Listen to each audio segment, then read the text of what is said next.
My hot take is you're either Team Dostoevsky or you're Team Tolstoy when it comes to Russian literature. Dostoevsky is a psychological novelist. His characters are always going through it in the most extreme ways, whether it's Raskolnikov talking himself into a horrible crime and then going through a crisis of guilt throughout the entire novel. His anxieties power that.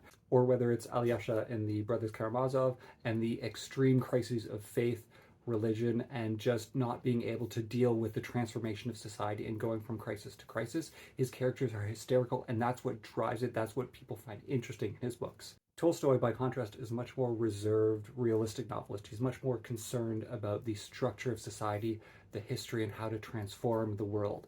He can have an entire disquisition on Russian farming practices in War and Peace. In Anna Karenina, he feels much more comfortable, I think, with Vronsky and the structures of society that drives her downfall than the psychology of Anna Karenina. And when she falls, I think Dostoevsky probably could have written it better, but he wouldn't have structured the world around Anna Karenina nearly as well. And I think Tolstoy would have structured the world around Dostoevsky's characters a bit more realistic so they feel less like fugue states and dreams.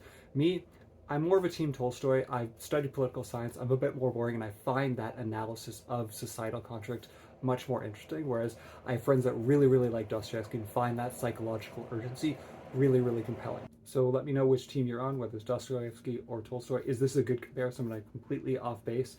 And no, we're not going to talk about Pushkin or Chekhov. This is a comparison of the two great novelists. And yeah, let me know what side you're on and why.